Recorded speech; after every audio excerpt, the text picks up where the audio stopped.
Yo, récemment j'ai fait 2 vidéos sur le sentiment prépondérant d'être de gauche ou de droite et sur la division inéluctable qui en découle. Vu que j'y comprends pas grand chose, j'ai essayé de voir d'où venait cette nécessité, parce que honnêtement pour moi c'est plus de la poudre de perlimpinpin destinée à focaliser nos pensées ou à nous aveugler. Je suis de gauche, c'est la magie. Heureusement j'ai eu plein de commentaires pour me donner des pistes. Bon, en mettant de côté les perspicaces qui m'ont juste dit que j'avais rien compris alors que c'est quand même écrit dans le titre de la vidéo, ou ceux qui se sont efforcés de jouer le jeu de la division à grands coups de prosélytisme. Comme je l'avais prédit, ouais mais faut voter un tel, non il faut voter un tel, c'est impossible que la gauche s'aligne avec la droite, c'est vraiment impossible. Et bah au milieu de tout ça, il y en avait quand même 2-3 qui ont fait avancer ma réflexion. Et c'était pas gagné. Et ouais, je suis toujours là, et cette fois j'ai pas oublié mon casque. Mais cela n'empêche, je comprends toujours pas l'utilité de conserver et surtout de se limiter à l'affrontement de ces deux paradigmes que sont la gauche et la droite. Je comprends pas, surtout que pour moi ça reste flou et pas logique. C'est quoi la droite, c'est quoi la gauche? Pourquoi on est obligé de choisir son camp de façon binaire? J'ai pas eu de réponse satisfaisante. Mais par contre, on m'a beaucoup dit que c'était populiste et inconcevable de pas se limiter à l'un ou l'autre. Oui, mais essayer de plaire à tout le monde, c'est ne satisfaire personne. Ouais, c'est vrai. Mais d'un côté, je te parle pas de plaire à tout le monde. Je te parle de pas se limiter à plaire à une partie de la gauche ou à une partie de la droite.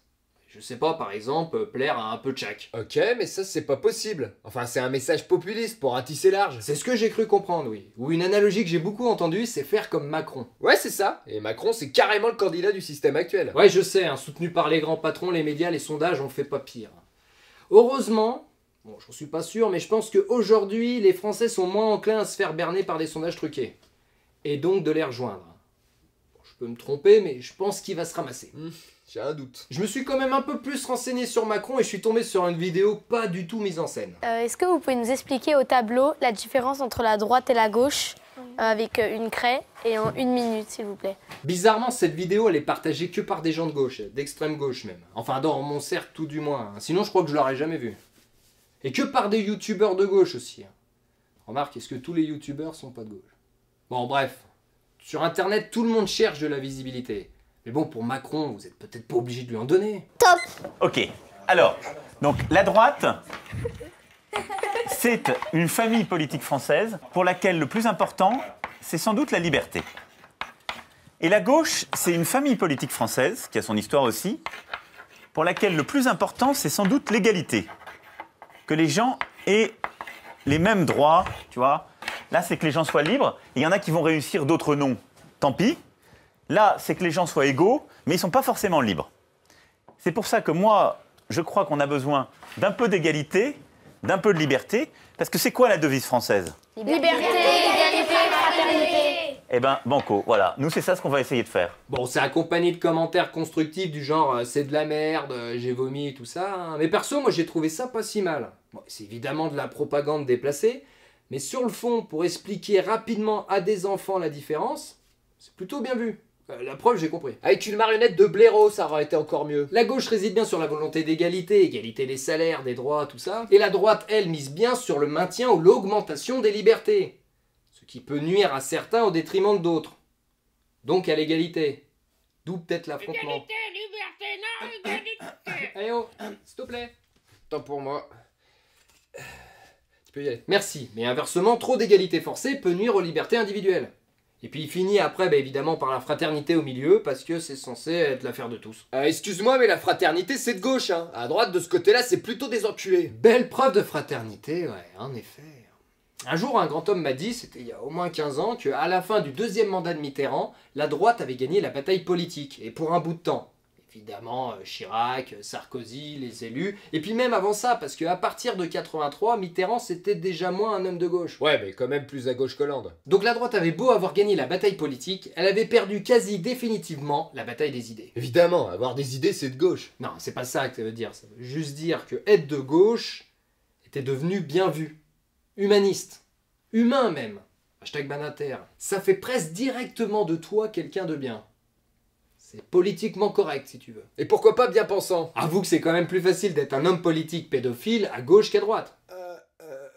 Non, mais sans rire, c'est pas forcément négatif ce que je veux dire. Le problème, c'est que c'est utilisé pour nous manipuler. François Hollande, il a été élu en tant qu'homme de gauche. Parce que c'est bien vu. Et pourtant... C'est vrai qu'on l'a pas vu entacher beaucoup de liberté des puissants pour établir des égalités, celui-là. C'est clair, c'est comme pour Macron. Il a eu de gauche dans sa carrière seulement ce qui pouvait lui servir au niveau de l'image. C'est tout, parce que sa politique... je sais pas, pour moi, Macron, c'est plutôt le libéralisme. Économique et politique, mais à outrance, quoi. Oh oui. Mais oui, c'est ça. Macron, il est plus libéral que de gauche ou de droite. Donc ça le rapproche vachement de Fillon, mais aussi de Hollande ou de Valls. Bon, avant que ça gueule, 2-3 mots sur le libéralisme. C'est vaste et compliqué, hein. Là, je parle en fait de néolibéralisme. Plus d'État-providence et donc un marché qui fait la loi avec masse de privatisation. Il stimule l'offre et donc l'initiative privée. On laisse les agents économiques agir librement. En gros, la liberté des riches d'être encore plus riches sans se soucier des pauvres. Mais qu'on soit d'accord, à la base, le libéralisme, c'est une idée comme une autre qui peut en effet voir naître une économie florissante pour tous. Sauf qu'à l'époque, son père fondateur, Adam Smith, disait du libéralisme que grâce à lui, on aurait toujours l'avantage de voir l'industrie de notre pays favorisée par rapport à celle des pays étrangers. En gros, une préférence nationale. Parce que sinon, la liberté des riches d'être encore plus riches, ça se passe dans les autres pays, et sans se soucier des pauvres, les pauvres c'est nous. Mais voilà, aujourd'hui on a tout mélangé, et en étant sous la coupole d'une Europe libérale et aspirée par la mondialisation, on l'a dans le cul bien profond. Et je te donne un indice, on risque de changer de catégorie un jour ou l'autre. En fait, je trouve beaucoup plus de points communs entre libéraux de tous bords qu'entre gens exclusivement de gauche ou exclusivement de droite. Tout comme j'ai l'impression qu'il y a plus de différences entre libéraux et anti-libéraux, peu importe leurs étiquettes, de gauche, de droite, du centre et sans étiquette, même qu'entre gens strictement de droite ou strictement de gauche. À mort le néolibéralisme. Alors est-ce qu'on nous met pas volontairement devant les yeux cette adversité droite-gauche pour nous diviser sur des sujets souvent sociaux en jouant un peu sur l'émotionnel? Tu sais, sur le pathos, mot contre triple. Le tout pour nous cacher les véritables enjeux que sont entre autres l'hégémonie du libéralisme ou de la sacro-sainte croissance. Parce qu'on a beau avoir une alternance droite-gauche, on baigne toujours dans le néolibéralisme, de droite ou de gauche. Ouais, la nuance c'est peut-être que quand c'est la droite, elle dit à haute voix « Vivez entre prolos et laissez-nous tranquilles entre riches », alors que quand c'est la gauche qui passe au pouvoir, elle chuchote doucement « Vivez entre prolos et laissez-nous tranquilles entre riches bien pensants ». Tout ça pour dire qu'il y a sûrement un paquet d'antilibéraux qui s'ignorent en France, hein, tu sais, aveuglés par le phare gauche et le phare droite de la voiture politique. À voter pour un candidat juste parce qu'il est droite, hein, sans prendre en compte son penchant néolibéral. Ou à voter pour un candidat de gauche qui, même s'il le revendique pas, l'est tout autant. Je crois que ça doit arranger une certaine catégorie de personnes de nous prendre pour des cons, hein, et de nous réduire les enjeux du pays à être dirigé par la droite ou être dirigé par la gauche. C'est pour ça, perso, quand quelqu'un me dit « je suis de droite » ou « je suis de gauche », eh ben je trouve ça complètement con. Réducteur et même fallacieux, hein, même venant de quelqu'un d'intelligent. Je sais pas, c'est peut-être que les notions gauche-droite, elles veulent plus rien dire et qu'elles englobent trop de trucs. Hein. C'est un peu comme si quand tu disais que t'étais fan des États-Unis, par exemple pour leur cinéma, eh ben ça t'obligeait à être fan aussi du massacre des Indiens. Tiens, cadeau, c'est une couverture au typhus. Et sinon, qu'est-ce que tu proposes? Macron? Oh non, Macron c'est exactement le même qu'Hollande, hein, sauf qu'en plus il se sert de l'étroitesse d'esprit des gens qui subissent le clivage droite-gauche, en disant qu'il fait partie d'aucun des deux. Le tout soutenu, s'il vous plaît, par les oligarques politico-médiatiques qui ruinent notre pays depuis déjà un bout de temps. Ok, mais alors où tu veux en venir? À part nous dire que le clivage droite-gauche c'est de la poudre aux yeux. Bah en fait, j'en sais rien. Je sais pas. Je me dis juste que c'est complètement con. Il y a beaucoup de monde qui vote juste pour une mesure phare, parfois anodine, alors qu'ils sont même pas d'accord avec le reste du programme. Alors je sais pas. Peut-être qu'on devrait juste choisir un président seulement économique, et que juste après on soit à nouveau sollicité pour choisir la direction sociale à prendre avec lui. Ouais, mais les deux sont un petit peu liés quand même. Je sais, ouais. C'est peut-être pas du tout possible. Hein. C'est juste une réflexion comme ça.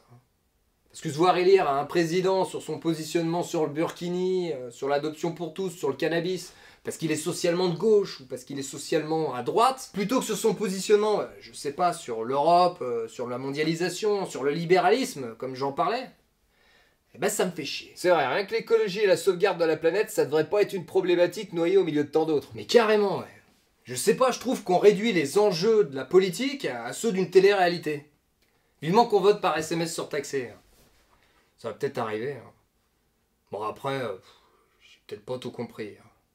Puis de toute façon, on s'en fout de la politique. Allez viens, je te paye une bière. Hop, ça m'en fera deux.